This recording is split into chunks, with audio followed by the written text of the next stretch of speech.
listen, because you're gonna get fed the right idea, but it's, are you willing to jot that down? Are you scared to jot down what you're actually thinking, or are you gonna try to filter it and then jot it down? Because if you try to filter it too much, it's not gonna come out at all. And so through the exercises that this book was doing, I noticed my whole life changing around me. I noticed my relationship with my family getting better. I noticed I started my room and the things I was buying, the things I was treating myself with, like not just material things, but time. I was giving myself days where to just be by myself. I was saying no to hanging out with people who were toxic for me. I was saying no and removing myself from situations where I felt like the energy was, what's the word, like, just like, toxic is a good word for it. I just wanted to be smart and think of a better one. But anyways, so yeah, that had been going on, and I'm noticing these changes. And I'm thinking about this good orderly direction thing, but growing up, for me to grow up in church and all that, I was thinking of the God that I read about, like you hear about in the Bible, and I hear like the stories of Noah and Moses and all these things. Like, I went to Sunday school, I knew all that, so when I see the word God, I associate it with that. So naturally, I'm just gonna like kind of think of that. And when I see my life changing around me, I'm like, oh wow, like it really is a product of some higher power, some higher degree, whether it's and so much so that when I started writing music again, I was saying God in my music. I was saying it a lot. Not actually, I wouldn't say a lot, but it felt like a lot because I never said that. I never really mentioned that because I was like, I don't want to force a religious concept on somebody. I don't want people to feel uncomfortable with my music. And then, and it really scared me because I had like 2 songs or 3 songs. The last 3 songs I wrote, I mentioned God, and like all of them, I was like, dude, like I'm scared, and it stopped me from writing. It really stopped me from writing. So I go up to the rooftop of this apartment building every day, and I look out on the city, and I talk and I pray, and I'm like, and the other night I was like, man, I'm scared to do this. Like I'm scared to talk about what I want to talk about, so much to the point where I was like, do I need to use another word? Do I need to disguise this as something else? Because I'm scared of what people are going to say and whatnot. But it's something that is truly vulnerable, and my biggest thing is like, just be yourself and just be you and be authentic and all this stuff. And if I'm covering up myself and filtering myself, I'm not authentic. And so I was having a real problem with myself and the way I was feeling about it, because I was truly scared.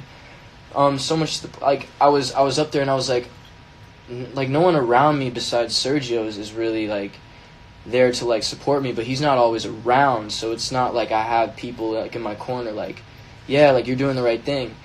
And that night, it was last Saturday. So last Saturday, I was on the roof, and I was like, man, I'm very discouraged. I don't know what I'm going to do. The next day, I was like, you know what? I haven't gone to church in like over a year. It's been like willingly gone to church. And I've been to like the Christmas Eve Mass and all that stuff.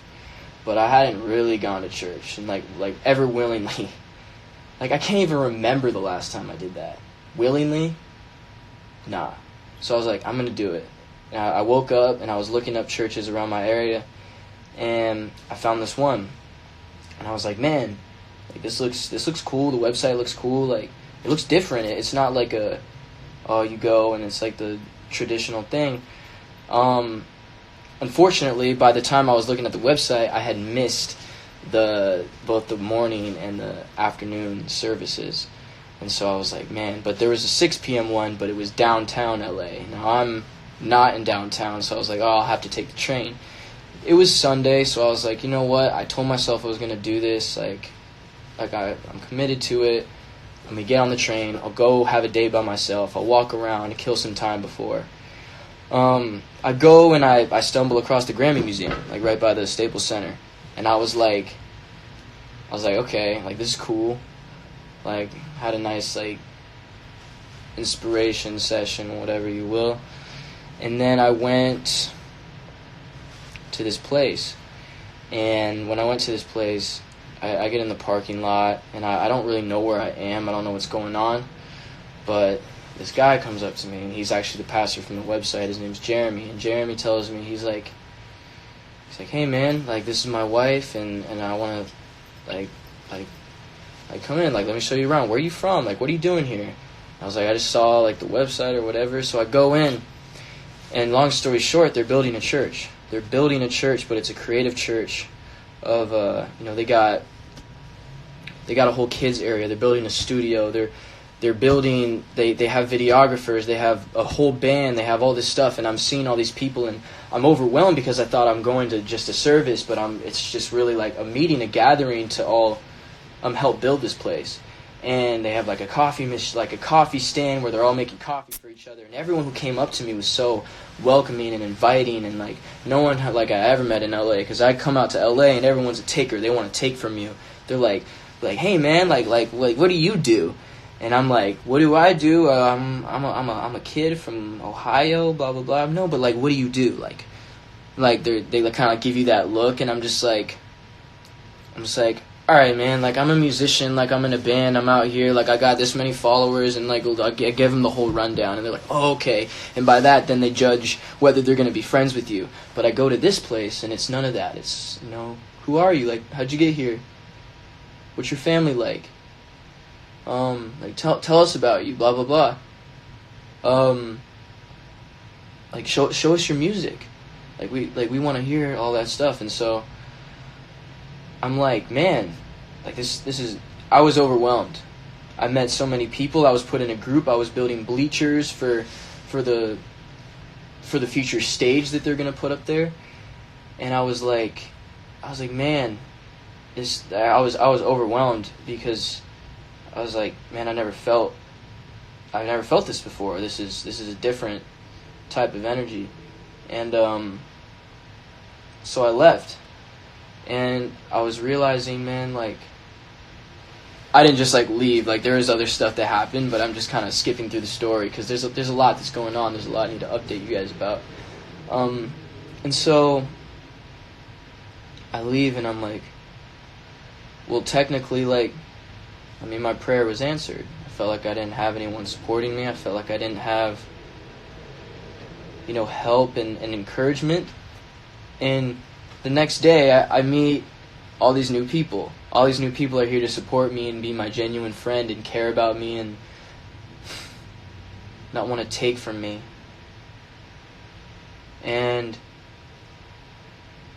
of course, it strengthened my faith after that. And the next week, last Sunday, 2 days ago, I went to my first service, the actual service. I made sure I was on time, and I got the time to go to this place.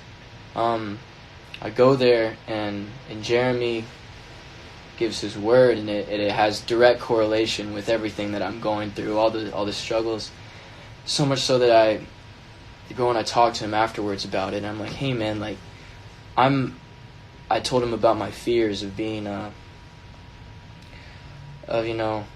my music and all that, and he was saying, what I got from his response was that this is a sacrifice that I'm being called to do. This is a sacrifice for myself, for the world around me, that if I'm being pulled to do something, at some point I just have to let go and just allow it to happen. Because if I don't, I'm just going to continue to be blocked.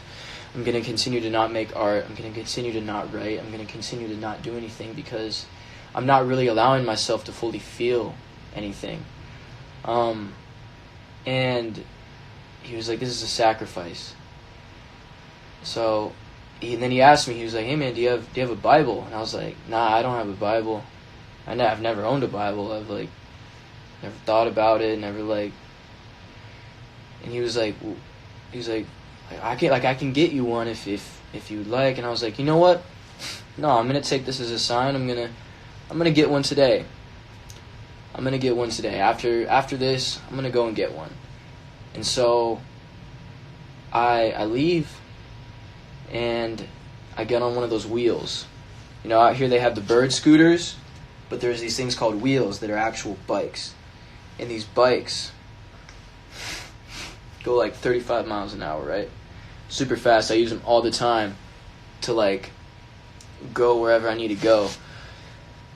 And so I get on them and I'm going. I'm not getting that far. There's this bump in the sidewalk. You know how the sidewalk sometimes has that? I'm going this way. I see the bump, but I'm like, oh, the wheel will clear it, you know? Sadly mistaken. The front wheel hits this bump in the sidewalk, and the front wheel flies clean off the bike. Completely separate from the bike now. And I'm like, of course I fall. I get this little, my black eye is not from anything but this little scrape on my eye right here. Got a scrape and the blood rushed to my eye. But that's not all that I hit. I also hit my hands. In my hands, it was a bad scrape. It was very bad. And I looked in my hands and I was like, you know, this is a story I'm going to tell later.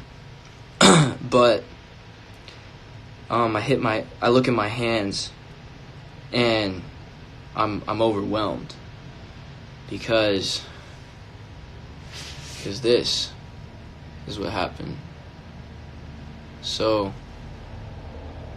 I get up and it looks literally like I have holes in my hands. Holes in my hands, a scrape on my eye. And I was overwhelmed. I was completely overwhelmed to the point where the whole time that I was going, I wasn't overwhelmed in pain, but to me it was a sign. And I say this with such like, I want to say this as open as possible just because I don't want to turn people off to me or my message, but I'm just telling you guys about my life and what we've gone through. But I look at my hands, I notice a scrape in my eye. I noticed these on my hands, and I was walking to the Grove, and I'm just on the sidewalk in tears the whole way. The whole way I couldn't stop crying. I couldn't stop, like, I wasn't sad. I just knew something was overwhelmingly taken over my life. Something had told me, like, I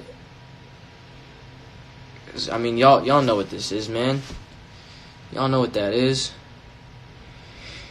And at first I was very scared. I was like, oh my gosh, this is, like, even just thinking about it is like, it's a lot. So I knew it was just bleeding because I went in and out and I washed my hands.